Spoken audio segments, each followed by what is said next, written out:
we have to know about what is meant by outcrop and what is the definition of strike, dip, and also some geological structures like folds, faults, joints, and unconformities.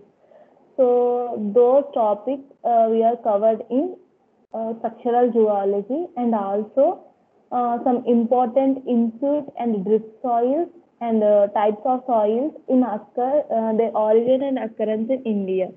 So overall, these topics we are covered in structural geology. In structural geology, particularly major part in external point of view, asking about folds, what is meant by folds, and classification and types of folds. Like we have to know about the folds, faults, joints, and conformities. So those in structural geology, essay questions are come. So first we have to prefer part 2, and the next preference goes to part 1. So structural జియాలజీలో మనకి ఎక్కువ essay questions ఇవ్వడానికి chances ఎక్కువ ఉంటాయి. మేజర్గా ఈ structural జియాలజీలో మీరు కన్ఫామ్గా ఫోర్ టాపిక్స్ మీద ఎక్కువ యూనిట్ ఉంటుంది. అవి ఏంటి అంటే ఫోల్డ్స్, ఫాల్స్, జాయింట్స్, అన్కన్ఫర్మిటీస్. ఈ four types of geological formations మీదే ఎస్సే క్వశ్చన్స్ అనేవి అడుగుతారు మేజర్గా. అంటే ఫోల్డ్స్ అంటే ఏంటి, వాటి యొక్క క్లాసిఫికేషన్ అండ్ టైప్స్. సిమిలర్గా ఫాల్ట్స్కి, జాయింట్స్కి, అన్కన్ఫర్మిటీస్కి. ఇవి మిస్ అయినవి, ఈ 4 టాపిక్స్ మిస్ అయింది అనుకోండి, నెక్స్ట్ వచ్చేది ఏంటంటే సాయిల్స్ గురించి అడుగుతారు. Types of soils, drift and in situ soils గురించి అడుగుతారు. కరెక్ట్గా 5 టాపిక్స్ ఉంటాయి. ఆ 5 టాపిక్స్లో కన్ఫామ్గా ఒక ఎస్సే అయితే వస్తుంది. మేజర్గా ఫస్ట్ 4 టాపిక్స్లో నుంచే కన్ఫామ్ ఒక ఎస్సే వస్తుంది. ఇన్ కేస్ ఈ 4 రాలేదు అనుకుంటే గోస్ టు సాయిల్స్ మీద అడుగుతారు. సో కంప్లీట్గా స్ట్రక్చరల్ జియాలజీకి వచ్చేసరికి ఏంటంటే అసలు మనం ఏమేమి నేర్చుకుంటున్నాం ఈ స్ట్రక్చరల్ జియాలజీలో, ఒక ఫోల్డ్స్, ఫాల్స్, జాయింట్స్, అన్కన్ఫర్మిటీస్ అంటే వీటిని ఏమంటాము అంటే జియోలాజికల్ డిఫార్మేషన్స్ అంట. What are the geological deformations అంటే folds, faults, joints and structure unconformities. So these 4 comes under geological deformations ఆ స్ట్రక్చరల్ డిఫార్మేషన్స్ అంటాం. ఓకేనా? సో ఈ స్ట్రక్చరల్ జియాలజీలో ఈ డిఫార్మేషన్స్ యొక్క ఆరిజిన్ ఏంటి, అండ్ ఆల్సో ఎలా అక్కర్ అవుతుంది, అండ్ వాటి క్లాసిఫికేషన్స్ ఏంటి, టైప్స్ ఏంటి, అండ్ వాటి వల్ల ఏటి వల్ల ఈ ఫోల్డ్స్, ఫాల్స్ అనేవి ఫామ్ అవుతాయి అనేది మనం ఓవరాల్ యూనిట్లో ఎక్కువ డిస్కస్ చేసుకుంటాం. ఓకేనా? So here, what is meant by structural geology? Here, structural geology is the study of 3-dimensional distribution of rock units with respect to their deformational histories. So here, 2 marks note చేసుకోండి. This is important for 2 marks. What is meant by structural geology? So structural geology అంటే ఏంటి అంటే కొన్ని deformations వల్ల మనకి racks అనేవి with in ఒక 3-dimensional యూనిట్లో ఫామ్ అవుతాయి. అంటే లైక్ ఫాల్స్, జాయింట్స్ అనేవి ఫామ్ అవుతాయి. సో వాటిని స్టడీ చేసేదాన్నే మనం ఏమంటాము అంటే స్ట్రక్చరల్ జియాలజీ అంటాం. సో అసలు ఈ డిఫార్మేషన్ అనేది మనకి ఎలా అక్కర్ అవుతుంది అంటే due to some tectonic forces ద్వారా మనకి ఏంటంటే ఈ రాక్స్ అనేవి డిఫార్మ్ జరుగుతున్నాయి. ఎప్పుడైతే డిఫార్మేషన్ జరిగినప్పుడు ఆ రాక్ యొక్క స్ట్రక్చర్ అనేది ఎలా చేంజ్ అవుతుంది అంటే ఇట్స్ లైక్ ఫోల్డ్స్గా కానీ, వెరాస్ ఫాల్స్గా కానీ, జాయింట్స్గా కానీ, అన్కన్ఫర్మేటివ్గా చేంజ్ అవుతుంది. సో వాటిని స్టడీ చేసే బ్రాంచ్ ఏమంటున్నాము అంటే స్ట్రక్చరల్ జియాలజీ అంటాం. So it is nothing but the study of 3-dimensional distribution of rock units with respect to their deformational histories. So some tectonic forces ద్వారా rock అనేది డిఫార్మ్ జరుగుతుంది. So like tectonic forces is nothing but some stresses కానీ, strains కానీ, it likes a force. ఒక force అనేది ఈ రాక్స్లో act అయినప్పుడు ఆ రాక్ స్ట్రక్చర్ అనేది చేంజెస్ జరుగుతుంది. సో లైక్ డిఫార్మేషన్ అనేది జరుగుతుంది. దాన్ని మనం వాటిని ఈ ఫోర్సెస్ వల్ల ఏమవుతుంది, రాక్ అనేది చేంజ్ అవుతుంది.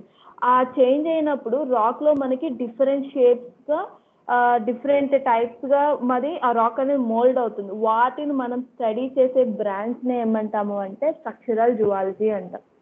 Okay, the primary goal of structural zoology is to use measurements of present day rock geometries to uncover information about the history of deformations in the rocks and ultimately to understand the stress field that resulted in the observed strain and geometries.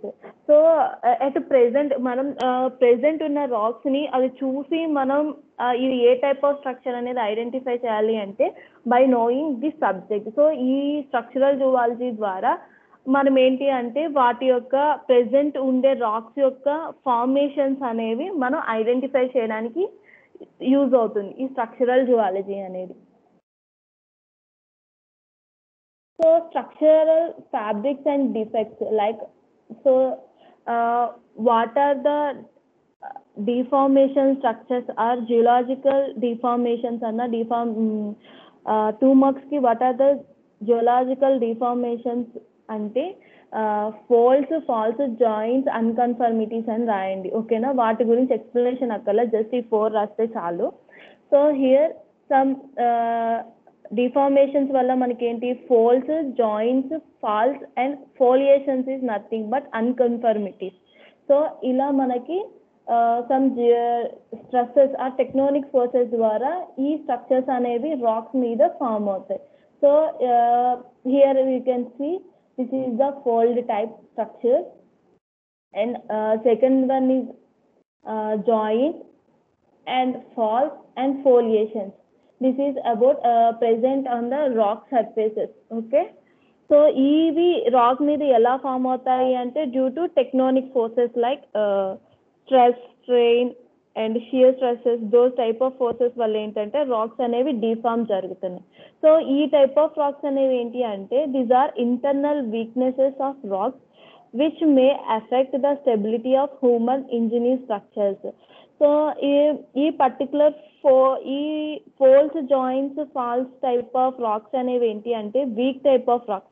So వీటికి stability అనేది తక్కువ ఉంటుంది. So ఏంటి అంటే దాని మీద ఏదైనా construct చేసామనుకోండి ఆ టైప్ ఆఫ్ రాక్స్ మీద, so it may B collapse చేయడానికి ఛాన్సెస్ ఎక్కువ ఉంటాయి. ఎందుకంటే అది వీక్ టైప్ ఆఫ్ రాక్స్ కాబట్టి మనం ఎలాంటి కన్స్ట్రక్షన్ అనేది ప్రిఫర్ చేయలేం. సో అసలు రాక్స్లో డిఫార్మేషన్ అనేది ఎలా జరుగుతుంది? So deformation of rocks within the earth rocks are continuously being subjected to forces that trend to bend them, twist them or fracture them. When the rocks bend, twist or fracture, we say that they deform. So deformation రాక్స్లో deformation అనేది ఎలా జరుగుతుంది అంటే ఏదైనా force అనేది అంటే ఒక body తీసుకున్నాం అనుకోండి, ఆ బాడీ మీద ఫోర్స్ అనేది కంటిన్యూగా యాక్ట్ అవుతున్నప్పుడు ఏమవుతుంది, అట్ సర్టెన్ స్టేజ్గా ఆ బాడీ అనేది వీక్ అయ్యి బ్రేక్ అయ్యే ఛాన్సెస్ ఉంటుంది. సో సిమిలర్గానే రాక్ మీద కూడా it like any type of force అనేది కంటిన్యూస్గా యాక్ట్ అయినప్పుడు ఏమవుతుంది, ఆ రాక్ అనేది మేబీ ఫ్రాక్చర్ అవ్వచ్చు, లేదా ట్విస్ట్ అవ్వచ్చు, బెండ్ అనేది జరగచ్చు. ఇలా సమ్ ఫార్మేషన్స్ అనేవి ఆ రాక్ మీద జరుగుతాయి. సో అంటే రాక్ యొక్క షేప్స్ అనేవి మేబీ సైజ్ ఆర్ షేప్స్ అనేవి changes, it may B reduce or increases due to acting of forces. So deformation concepts like అసలు ఈ deformation A type of forces మీద అంటే ఫోర్సెస్ మీద like force, stress and strain, వీటి వల్ల ఏంటంటే రాక్స్లో మనకి డిఫార్మేషన్ అనేది జరుగుతుంది. The forces that causes deformation of rocks are referred to as stresses. Nothing but forces and but like stress. So these stresses valla whereas differential stresses like whenever unequal in different directions. So manaki forces అనేవి differential stresses అంటే force ఒక body మీద force act అయ్యేటప్పుడు అది ఈక్వల్గా distribute కాకుండా అన్ఈక్వల్గా distribute జరిగినా కూడా మనకి రాక్లో డిఫార్మేషన్ జరుగుతుంది. వెరాజ్ యూనిఫామ్ స్ట్రెసెస్ తీసుకోండి, a uniform stress is a stress where in the forces act equally from all directions. ఈ యూనిఫామ్ స్ట్రెస్ తీసుకున్నాం అనుకోండి, ఫోర్స్ అనేది ఈక్వల్గా ఆ స్ట్రెస్ అనేది ఈక్వల్గా డిస్ట్రిబ్యూట్ అవుతుంది. సో అలా మనకి రాక్ అనేది డిఫార్మేషన్ జరుగుతుంది. ఏదర్ డిఫరెన్షియల్ స్ట్రెస్సెస్ వల్ల కానీ యూనిఫామ్ స్ట్రెస్ వల్ల కూడా మనకి ఏంటంటే రాక్స్ అనేవి డిఫార్మ్ జరుగుతుంది. డ్యూ టు ఫోర్స్ వల్ల ఈ రాక్స్ అనేవి డిఫార్మ్ జరుగుతున్నాయి. So in differential stresses we have 3 types, that is compressional stress and tensional stress, and last one is shear stress. So first one is compressional stress. So compression మీ అందరికీ తెలిసింటది, compression tension ఇవన్నీ ఎగ్జామ్లో మీరు study చేసి ఉంటారు. గుర్తున్నాయా? Explain చేయాలా కంప్రెషన్ అంటే ఏంటి, టెన్షన్ అంటే ఏంటి? ఓకే, సో కంప్రెషన్ స్ట్రెస్ వచ్చేసరికి ఏంటంటే whenever force acting towards the body, so those type of force we can call it as compressional stress. అంటే కంప్రెషన్ స్ట్రెస్ అంటే ఏంటి, ఏదైనా బాడీ తీసుకున్నప్పుడు మనకి ఫోర్స్ అనేది సేమ్ డైరెక్షన్లో యాక్ట్ అయినప్పుడు ఆ బాడీ ఏమవుతుంది, ఇట్ మేబీ దాని యొక్క వాల్యూమ్ షేప్ కానీ సైజ్ అనేవి it maybe changes due to compressional force. So మనం జనరల్గా ఒక బాడీ తీసుకున్నప్పుడు మనం ఒకే డైరెక్షన్లో 2 sides ఫోర్స్ అప్లై చేసినప్పుడు ఆ బాడీ అనేది చేంజ్, వాటి యొక్క బాడీ యొక్క సైజెస్ అనేవి చేంజ్ అవుతూ ఉంటాయి. So push together stress like compressional stress. So here whenever compressional stress is acting on your body, so it changes to shortens and thickness of the crust. So మనకి రాక్స్లో కూడా compressional stress అనేది act అవుతుంది. అసలు rock deformation జరుగుతుంది అంటే ఏం చెప్తాను మీకు, ఈ ఫోర్సెస్ వల్లనే మనకి రాక్ అనేది డిఫార్మ్ జరుగుతుంది అని చెప్తున్నాను. సో ఇక్కడ మనకి ఫోర్సెస్ అనేవి different types of forces. So like first one is compressional stress. So compressional stress ఏంటి, ఫోర్స్ అనేది ఒక బాడీ మీద సేమ్ డైరెక్షన్లో యాక్ట్ అవుతూ, so the force is acting towards each other. So అప్పుడు ఏమవుతుందంటే ఆ రాక్ అనేది వాటి యొక్క థిక్నెస్ అనేది ఇంక్రీజ్ అవుతుంది, అంటే థిక్నెస్ అనేది చేంజ్ అవుతూ ఆ బాడీ అనేది షార్టెన్గా అవుతుంది. సో మీరు ఇక్కడ అబ్జర్వ్ చేస్తున్నప్పుడు మనకి ఇక్కడ కంప్రెషనల్ స్ట్రెస్ యాక్ట్ అయింది అనుకోండి ఒక రాక్ బాడీ మీద, అక్కడ ఏమవుతుందంటే రాక్ అనేది ఇలా బ్రేక్స్ అనేవి ఫామ్ అవుతాయి. సో ఇలా ఫోల్డ్ ఎట్ సర్టెన్ పాయింట్ దగ్గర మనకి ఏంటంటే ఫోల్డ్ ట్రస్ట్ అనే బెల్ట్ అనేది ఫామ్ అవుతుంది. సో ఎప్పుడైతే ఇలా కంప్రెస్ చేస్తున్నాం అనుకోండి, దగ్గరికి చేసినప్పుడు అది ఏమవుతుంది, సర్టెన్ పీరియడ్లో అది బ్రేక్ అయ్యే ఛాన్సెస్ ఉంటాయి. అలా బ్రేక్ అయినప్పుడు ఏంటంటే మనకి ఫోల్డ్ టైప్ ఆఫ్ స్ట్రక్చర్స్ అనేవి ఫామ్ అవుతాయి. ఓకేనా? అండ్ టెన్షన్ వచ్చేసరికి ఏంటి, టువర్డ్స్ ఎవే ఫోర్స్ అనేది యాక్ట్ అవుతుంది. బాడీ తీసుకున్నప్పుడు సేమ్ డైరెక్షన్స్లోనే pull apart the stresses. So ఈ టైప్ ఆఫ్ స్ట్రెస్ని మనం టెన్షన్ స్ట్రెస్ అంటాం. సో ఈ టెన్షన్ స్ట్రెస్ వల్ల ఏమవుతుంది అంటే రాక్స్ అనేవి థిన్గా ఫామ్ అవుతాయి అండ్ లెంత్ అనేది ఇంక్రీజ్ అవుతుంది. ఓకేనా? అండ్ షియర్ స్ట్రెసెస్ వల్ల ఏంటి అంటే మనకి రాక్స్లో slippage of one rock pass another. So ఇక్కడ షియర్ స్ట్రెసెస్ వల్ల ఏమవుతుంది అంటే రాక్ అనేది స్లిప్ అవుతుంది. సో దాని యొక్క బాడీస్ అనేవి 2 partsగా డివైడ్ అయ్యి ఒకటి ఫ్రంట్ బ్యాక్గా కన్వర్ట్ అవుతాయి. In shallow crust shear is often accommodated by bedding planes. So ఇక్కడ బెడ్డింగ్ ప్లేన్స్ తీసుకున్నప్పుడు వెనెవర్ షియర్ ఫోర్స్ అనేది యాక్ట్ అయినప్పుడు ఏమవుతుందంటే ఈ బెడ్డింగ్ ప్లేన్స్ అనేవి వాటి యొక్క పొజిషన్స్ అనేవి చేంజ్ అయ్యి నార్మల్గా కన్వర్ట్ అవుతాయి by acting shear stress. So this is the forces acting on a rock body. So first all of you see this picture. The first one is undeformed state. అంటే ఇక్కడ ఏంటి, మనకి ఎలాంటి first figure చూసినప్పుడు మనకి rock మీద ఎలాంటి deformation జరగలేదు. సో అప్పుడు ఏంటి, రాక్ అనేది యాజ్ ఏ క్యూబిక్ ఫామ్లో ఉంది అనుకుంటున్నాం. వెరాజ్ సెకండ్ వన్కి వచ్చేసరికి ఏంటంటే here horizontal compressional stress occurs causes rock bodies to shorten horizontally and thicken vertically. So compression వల్ల కంప్రెషనల్ టైప్ ఆఫ్ ఫోర్స్ వల్ల ఏమవుతుంది, మనకి రాక్ బాడీ అనేది హారిజెంటల్ డైరెక్షన్లో రెడ్యూస్ అవి వర్టికల్ డైరెక్షన్లో రాక్ యొక్క థిక్నెస్ అనేది ఇంక్రీజ్ అవుతుంది. ఓకేనా. When coming to the third one, horizontal tensional stresses causes rock bodies to lengthen horizontally and thin vertically. So ఇక్కడ థర్డ్ వన్ వచ్చేసరికి ఏంటంటే టెన్షన్ ఫోర్స్ అంటే లాగుతున్నాం మనం, అంటే అప్పుడు ఏమవుతుంది, లెంత్ అనేది ఇంక్రీజ్ అవుతుంది. హారిజెంటల్ డైరెక్షన్లో లెంత్ ఇంక్రీజ్ అవుతుంది, వెరస్ వర్టికల్ డైరెక్షన్లో ఏమంటుందంటే థిక్నెస్ అనేది రెడ్యూస్ అవుతుంది. బట్ కంప్రెషన్కి వచ్చేసరికి ఏంటి, వర్టికల్ డైరెక్షన్లో థిక్నెస్ అనేది ఎక్కువ ఉంటుంది, లెంత్ అనేది తక్కువ ఉంటుంది. ఓకేనా. అండ్ షియర్ స్ట్రెస్కి వచ్చేసరికి ఏంటంటే హియర్ మనకి డిస్ప్లేస్మెంట్ అనేది జరుగుతుంది బాడీ మీద.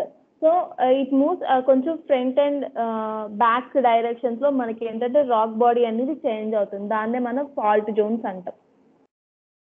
సో ఈ టైప్ ఆఫ్ ఫోర్సెస్ వల్లే మనకి ఇవన్నీ ఫామ్ అవుతాయి. And last type of force is strain అంటే తెలుసు కదా మీకు అందరికీ, the changes in the shape or size of your rock body caused by stress. Strain occurs when stresses exceed rock strength, and strained rocks deform by folding, flowing or fracturing. So strain వచ్చేసరికి ఏంటి, ఎప్పుడైతే మనం force అనేది apply చేసినప్పుడు ఏమవుతుంది, ఆ బాడీలో original shape కన్నా ఆ షేప్ అనేది చేంజ్ అవుతుంది. సో అప్పుడే మనకి ఏంటంటే స్ట్రెయిన్ అనేది కన్సిడర్ చేస్తాం. సో ఇలా రాక్లో మనకి స్ట్రెయిన్ ఎప్పుడు యాక్ట్ అవుతుంది అంటే, రాక్ యొక్క స్ట్రెంగ్త్ అనేది రెసిస్ట్ చేసేంత వరకు కాకుండా ఇంకా బాడీ రెసిస్ట్ చేయలేదు అనుకోండి, అప్పుడు మనకి స్ట్రెయిన్ అనేది ఎక్కువ అక్కర్ అయ్యే ఛాన్సెస్ ఉంటాయి. సో ఈ స్ట్రెయిన్డ్ రాక్స్లో ఎలాంటి టైప్ ఆఫ్ స్ట్రక్చర్స్ ఫామ్ అవుతాయి అంటే, folding and fracturing type of structures అనేది ఫామ్ అవుతాయి.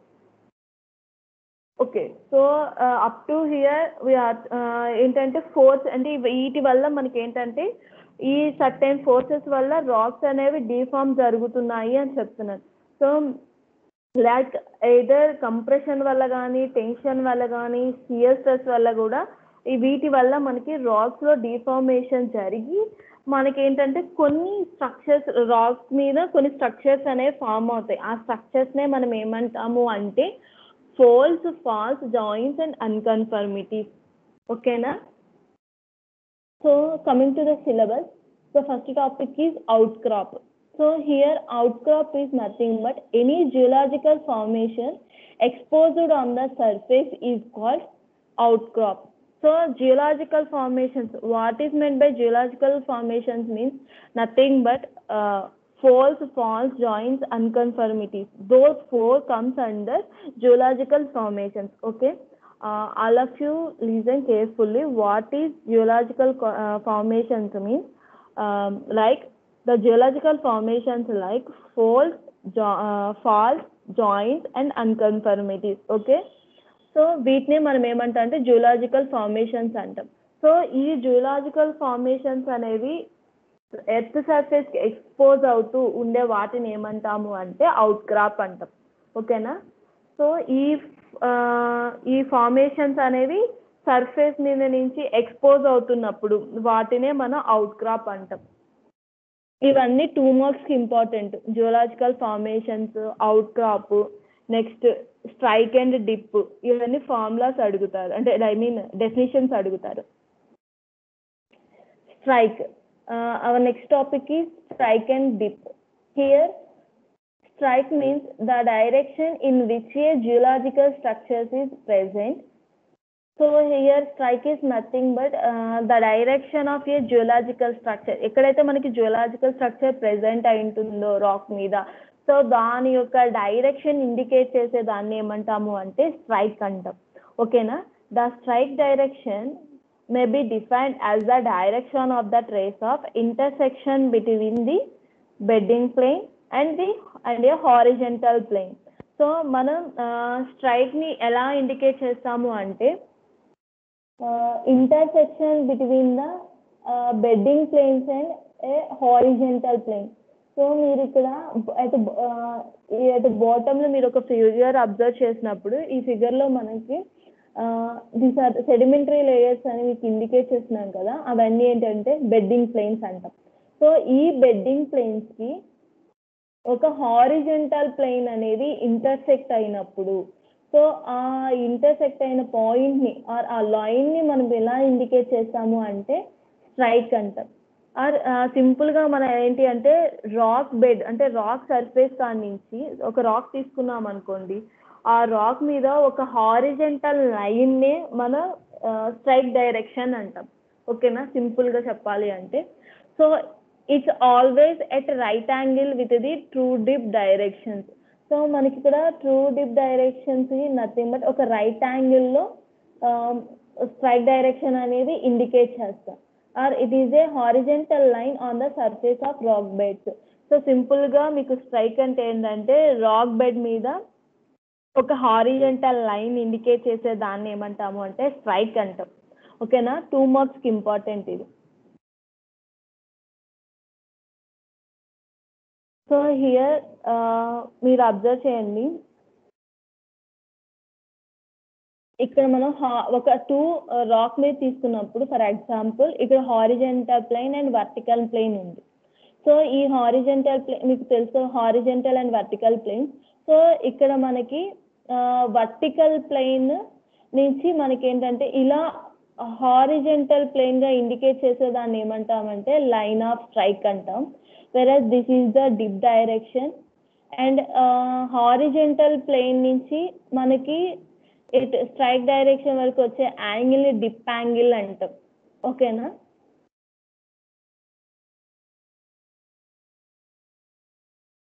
So dip next one is dip. Dip is nothing but slope or inclination. So dip అంటే ఏంటి అంటే మనం స్ట్రక్చరల్ జువాలజీలో డిప్ని ఎలా ఇండికేట్ చేసుకుంటాము అంటే nothing but slope or inclination. So the angle of inclination of a bedding plane with horizontal plane is called the amount of dip. So మనం bedding planes and horizontal planes మధ్య యాంగిల్స్ని మనం ఏమంటాము అంటే amount of dip అంటాం. Okay, the dip direction is the direction along which the inclination of the bedding planes occur is called dip direction. In structural zoology, dip is expressed both as direction and amount. So dip is nothing but ఏం చెప్పానండి, slope కానీ inclination అని కూడా అనొచ్చు. వేరస్ దీన్ని ఎలా మనం express చేస్తాము అంటే డైరెక్షన్లో కానీ సమ్ అమౌంట్స్లో కానీ ఇండికేట్ చేస్తాం. సో ఈ డైరెక్షన్ యాంగిల్ అనేది ఎలా మెజర్ చేస్తాము అంటే కిలోమీటర్ యూజ్ చేసుకొని దాని యొక్క యాంగిల్ అనేది మెజర్ చేసుకుంటాం. సో ఇది ఒక రాక్ బాడీ. సో ఇక్కడ మీరు అబ్జర్వ్ చేస్తాను, మీకు చెప్తాను చూడండి, స్ట్రైక్. సో స్ట్రైక్ అంటే ఏం చెప్పాను, రాక్ బాడీ మీద ఒక హారిజెంటల్ లైన్ ఇండికేట్ చేసేదాన్ని స్ట్రైక్ అంటాం. వేరాజ్ మనకి యాంగిల్ బెడ్డింగ్ ప్లేన్స్ యొక్క angle with reference to the horizontal లైన్కి యాంగిల్స్ ఈ రెండింటి మధ్య యాంగిల్నే మనం ఏమంటాము డిప్ అంటాం. ఓకేనా, సో అలాంగ్ మనకి డిప్ యాంగిల్ త్రూ డైరెక్షన్, ఈ డైరెక్షన్ అంటే స్లోప్ డైరెక్షన్స్నే మనం ఏమంటాము అంటే డిప్ డైరెక్షన్ అంటాం. This is about strike and dip. So strike and dip out crop అనేవి 2 మార్క్స్ అడగచ్చు. సో ఇవన్నీ ఏంటి, మనం జియోలాజికల్ స్ట్రక్చర్స్లో ఈ స్ట్రైక్ డైరెక్షన్ అంటే ఏంటంటే హారిజెంటల్ లైన్ని, వేరాజ్ యాంగిల్తో ఉండే అంటే సర్టెన్ ఇంక్లినేషన్తో ఉంటే దాన్ని డిప్ అంటాం. త్రూ దాని యొక్క డైరెక్షన్నే మనం డిప్ డైరెక్షన్ అంటాం.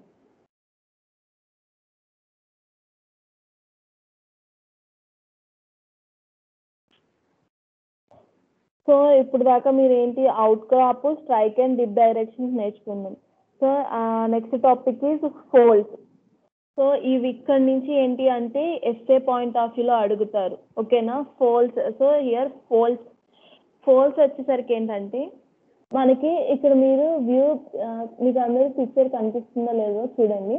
సో ఇక్కడ మనకి ఏంటంటే ఇలా ఒక నెంబర్ ఆఫ్ హారిజెంటల్ లేయర్స్గా ఒక బెడ్స్ అనేవి ఫామ్ అవుతాయి. సో ఈ హారిజెంటల్ లేయర్స్లో సమ్ ఫోర్స్ అనేది, సో ఇక్కడ మనకి ఫోర్స్ మేజర్గా కంప్రెసివ్ ఫోర్స్ అనేది యాక్ట్ అవ్వడం వల్ల మనకి ఫోల్స్ టైప్ ఆఫ్ స్ట్రక్చర్ అనేది ఫామ్ అవుతుంది. సో ఇక్కడ నెంబర్ ఆఫ్ హారిజెంటల్ లేయర్స్ మీద మనకి కంప్రెసివ్ ఫోర్స్ యాక్ట్ అయినప్పుడు ఆ బెడ్స్ మీద ఏమవుతున్నాయంటే ఆ బెడ్స్ అనేవి it may be changes to upward or downward direction. So the type of స్ట్రక్చర్స్ని ఏమంటాము అంటే ఫోల్డ్స్ అంటాం. ఓకేనా, అర్థమైందా? మీరు జాగ్రత్తగా ఇక్కడ నుంచి కొంచెం నీట్గా, అంటే నెంబర్ ఆఫ్ సైడ్ హెడ్డింగ్స్ చాలా ఎక్కువ ఉంటాయి అండ్ ఈచ్ సైడ్ హెడ్డింగ్కి మనం ఏంటంటే ప్రతి దానికి డయాగ్రామ్ వేస్తూ మెన్షన్ చేయాలి. ఓకేనా. సో ఫోల్స్ వచ్చేసరికి ఏంటి అంటే ఇలా జనరల్గా రాక్స్ అనేవి నెంబర్ ఆఫ్ హారిజెంటల్ లేయర్స్గా అరేంజ్ అయినప్పుడు సర్టెన్ కంప్రెస్ ఫోర్స్ అనేది యాక్ట్ అవ్వడం వల్ల ఆ బాడీ అనేది చేంజ్ అవుతుంది. So the changes may be occurred in upward or downward direction. So అలా ఫామ్ అయినప్పుడు మనకి ఆ రాక్ యొక్క స్ట్రక్చర్నే మనం ఏమంటాము అంటే either it upward or downward, then we can call it as folds. Okay. So folds are one of the most common geological structures found in rocks. When a set of horizontal layers are subjected to compressive forces, they bend either upward or downward. The bend noted in rocks are called folds. So మీకు చెప్పాను కదండి, number of horizontal layers అనేవి compressive force కి effect అయినప్పుడు ఆ layers అనేవి either bend upwards or downwards. So the bending portion of the rock we can call it as folds అంటాం. ఓకేనా. సో ఆ బెండ్ అయ్యే పోర్షన్స్ని మనం ఏమంటాము అంటే ఫోల్డ్స్ అంటాం. సో ఇక్కడ upward and downward direction bend అనేది ఎలా జరుగుతుంది అంటే కంప్రెసివ్ ఫోర్స్ అనేది ఆ బాడీ మీద యాక్ట్ అయినప్పుడు మనకి ఆ రాక్ యొక్క బాడీ అనేది it converts as a upward ఫోల్డ్గా కానీ డౌన్వర్డ్ ఫోల్డ్గా కానీ కన్వర్ట్ అవుతుంది. దాన్ని ఫోల్డ్స్ అంటాం. ఓకేనా. So in terms of their nature, folds may occur as single local bends or may occur repeatedly. So due to some tectonic history of the region. So మనకేంటి ఇలా రిపీటెడ్గా జరగడం వల్ల ఇలా నెంబర్ ఆఫ్ ఫోల్డ్స్ అనేవి form అవుతాయి మనకి. So due to some ఈ ఫోర్సెస్ కంప్రెసివ్ ఫోర్సెస్నే మనం ఏంటంటే టెక్టోనిక్ ఫోర్సెస్గా కూడా కన్సిడర్ చేస్తాం. So this is about folds. So rock మీద మనకి ఇలాగా డ్యూ టు కంప్రెసివ్ ఫోర్స్ వల్ల మనకి ఇలా ఫోల్డ్స్ అనేవి ఫామ్ అవుతాయి. అంటే bending portion, so the bending portion either in upward or downward పోర్షన్స్లో ఉండే వాటినే మనం ఏమంటాం అంటే ఫోల్డ్స్ అంటాం. ఓకేనా. This is about folds. Next one is parts of folds అండి. సో ఇది ఇక్కడ మనం సింపుల్గా ఒక ఫోల్డ్ తీసుకున్నాం. సో ఇక్కడ ఫోల్డ్స్ తీసుకున్నప్పుడు దీన్ని యాక్సియల్ ప్లేన్ అంటాం అండ్ ది ఫోల్డ్స్ యొక్క సైడ్ పోర్షన్స్ని లింబ్ అంటాం. And this is a horizontal plane and top మోస్ట్లో మనకి లైన్ ఒకటి, దీన్ని ఫోల్డ్ యాక్సిస్ అంటాం. So the angle between horizontal line and fold axis is nothing but angle of plunge అంటాం. ఓకేనా. సో ఒక ఫోల్డ్ తీసుకున్నప్పుడు మనం ఎట్ సెంటర్ మ్యాక్సిమం దగ్గర మనం ఒక యాక్సియల్ ప్లేన్ అనేది ఇమాజిన్ చేసుకుంటున్నాం. సో ఆ యాక్సియల్ ప్లేన్ ఇమాజినరీ ప్లేన్నే మనం యాక్సియల్ ప్లేన్ అంటాం. వేరాజ్ సైడ్స్ ఆఫ్ ద ఫోల్డ్స్ని ఏమంటాము అంటే లింబ్ పోర్షన్ అంటాం. దెన్ కింద మనం reference to the horizontal line horizontal plane అంటాం. అండ్ ద మ్యాక్సిమం కరుని లైన్ మనం ఫోల్డ్ యాక్సిస్ అంటాం. So the angle between horizontal plane and fold axis is nothing but angle of plunge. This is about parts of fold. So SA point of వ్యూలో అడిగితే మటుకి ఏమేమి అడుగుతారు అంటే folds అంటే ఏంటి and parts of a fold and classification and types of folds అడుగుతారు. ఓకేనా. సో మీరు ఇలా ప్రీవియస్గా మీకు చూపించాను కదా ఈ డయాగ్రామ్ మెన్షన్ చేసి ఇలా పార్ట్స్ అనేవి రాసి ఆ ఒక్కొక్క పార్ట్ గురించి ఎక్స్ప్లెయిన్ చేయాలి. So parts of folds. So first one is hinge. Hinge is nothing but area of maximum curvature. So fold తీసుకున్నప్పుడు మనకి మ్యాక్సిమం కర్వ్ ఎక్కడ వస్తుంది, అట్ టాప్ పోర్షన్ లోనే కదా మ్యాక్సిమం కర్వ్ వస్తుంది. సో ఆ టాప్ మోస్ట్ పోర్షన్ నే మనం ఏమంటాము అంటే హింజ్ అంటాం. whereas limbs is nothing but area between the hinges, or other words the sides of a fold. So sides fold యొక్క side portions నే మనం limb అంటాం. whereas hinge line, it is possible to definite a hinge line as a line of maximum curvature. So the hinge line may be either horizontal, inclined or vertical. So maximum curvature ని మనం hinge అంటాం. వెరాజ్ hinge line వచ్చేసరికి ఏంటంటే అక్కడే మనం ఒక line అనేది డ్రా చేస్తాం ఆ మాక్సిమం కర్వేచర్ దగ్గర. ఆ లైన్ మేబీ ఎయిదర్ హారిజెంటల్ గా డ్రా చేయొచ్చు, ఆర్ ఇంక్లైన్ గా ఉండొచ్చు, ఆర్ వర్టికల్ గా కూడా ఉండొచ్చు.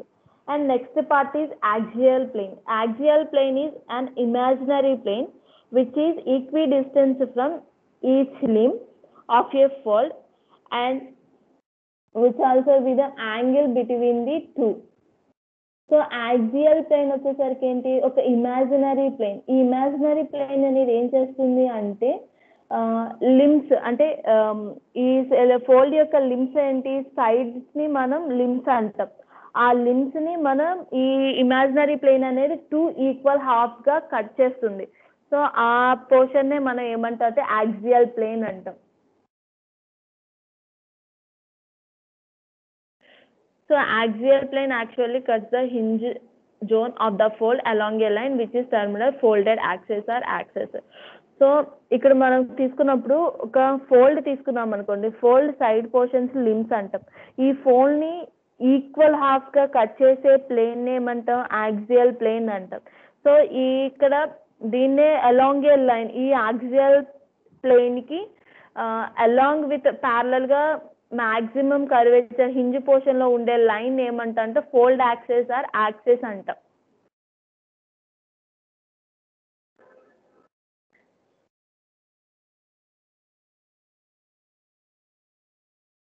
Next last part is crust and trough. The curved portion of a fold at the top and bottom are called crust and trough portions.